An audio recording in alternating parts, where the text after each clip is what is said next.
I'm Gordon William Fyvie. I was in Troy between 1935 and 41. Well, it was quite a culture shock when I moved from the junior school, where most of the teachers were ladies, to be faced with a whole crowd of masters in great flowing robes and sometimes mortarboards. I thought they were very strict. My favourite subject at school was geography. I found it very interesting, learning about maps and the wide world, and I had a good teacher who was named Mr. Newman, had a nickname Sniffer, because he was a chap who was in the First World War, had been gassed, and that left him with a sniff all the time. But a nice man, and I got on very well with him indeed. I'd never got my head round German. Had a good teacher, Ma Alexander, who was a very German-orientated lady, and used to have us singing German songs, but I still couldn't get round the subject. As soon as I got to the school at Victoria Circus, there was great talk and rumours about the new school. And that continued throughout until 1937, when it was announced that next year we were going to the new school in Pritchard Chase. Dr. Moore was our headmaster. Came from the Sheffield area, I believe, and he was a very austere man, and although I didn't have very much to do with him, I think he was quite fair and strict in his outlook. I did want to go on one or two trips, but not with Dr. Moore, although no doubt he had something to do with organising them. I can recall a trip to Canterbury by way of steamer from the end of the Southend Pier with Billy Wyatt, who was the physics master.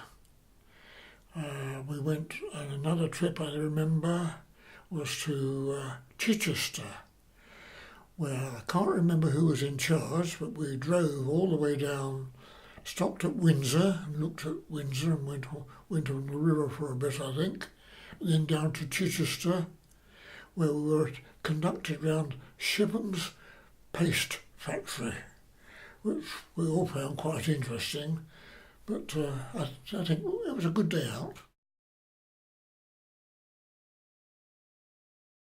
When the war broke out, the school closed, I think, for a few days while we all caught our breath. But thereafter we went back to school to be faced by chaps digging great air raid shelters in the front of the school. And every now and then we descended down into the air raid shelters en masse and sang songs, led by a chap named Benji Palmer, a physics master who had a cleft palate and was very strange talking and even stranger singing. I think the thing that affected us most was the blackout and the shortage of number 8 batteries, the torches that everybody had to carry and crawl around in the dark.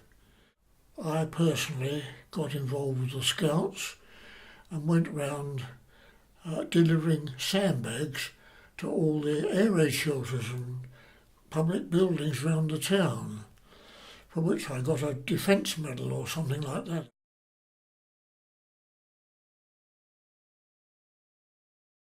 We were told, I think at school one day, that we were going to be evacuated.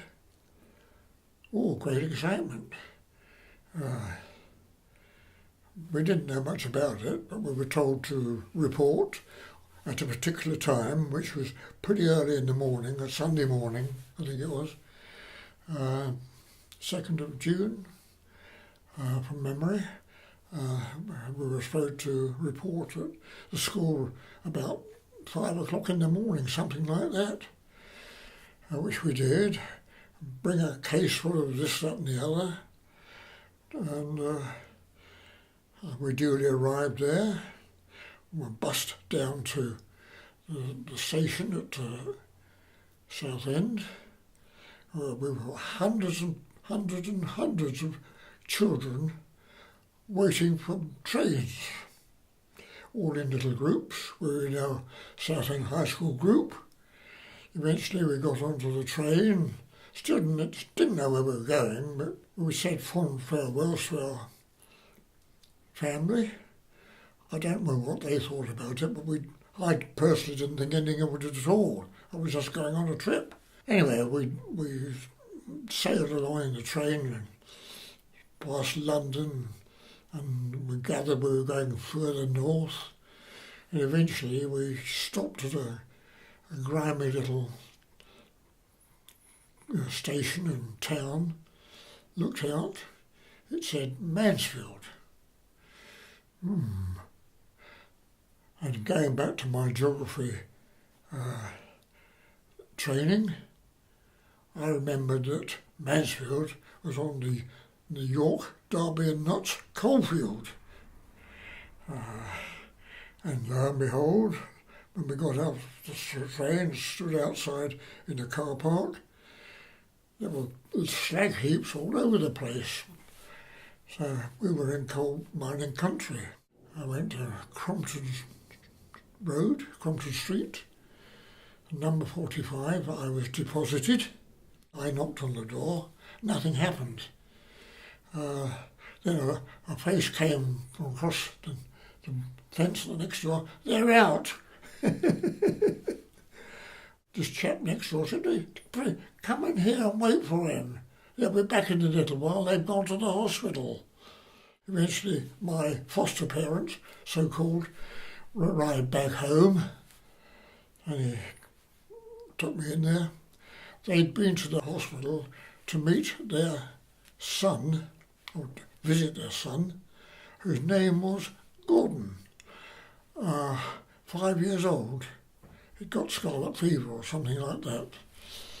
Anyway, there we are. From that day on, I was Gordon Senior, and he was Gordon Junior. But they were a very nice couple, looked after me very well, took me in, had a room to myself. And I say they made me well at home. No problem at all. Well, there was no indication as to how long we were going to be away, and I can't recall how long previously my family knew about it, but we all accepted it because, times were hard, as it were. The Germans were on the other side of the channel and things were happening.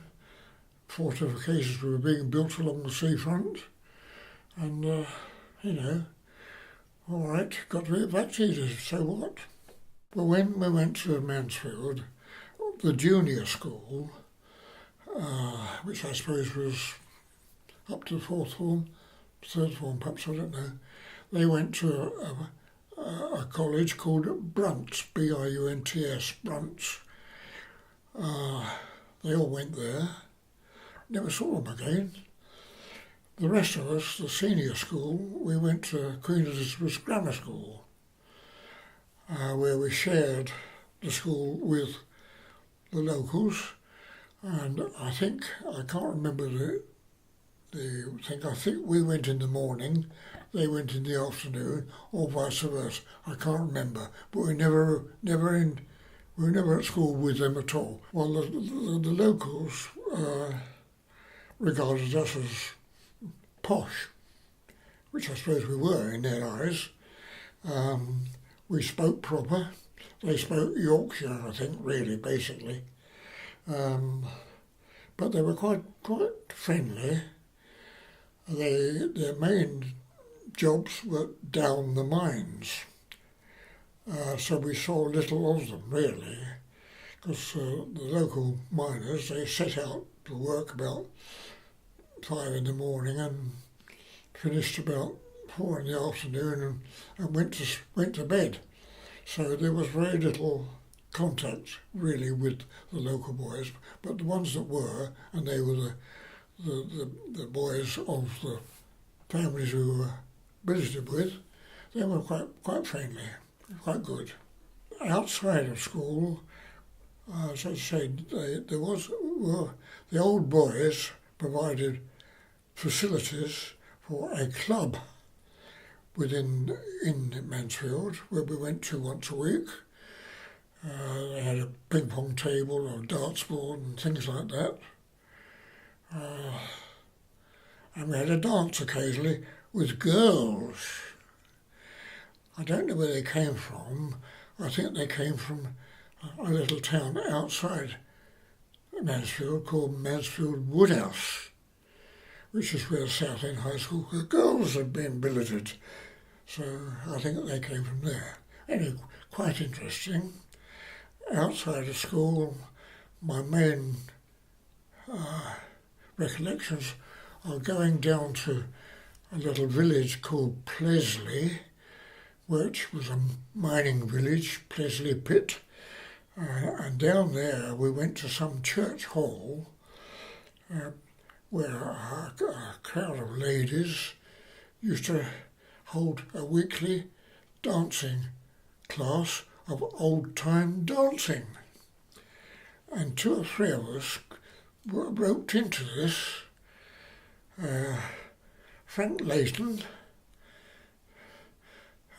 Peter Cobb and myself, certainly the 3 of us, we used to go down regularly, and we were in great demand. Well, my memories of the school being bombed were when, I think, probably Dr. Moore announced it at school, at assembly. We thought, oh dear, we just got away in time, didn't we? I think that was the feeling. We were concerned. We were pleased that nobody was injured. But we just took it. It happened, and that was it.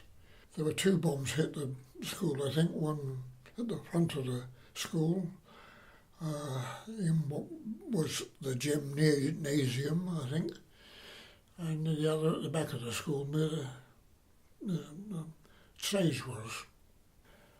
Telephones weren't around in those days very much, so we had to write, which I personally did fairly regularly.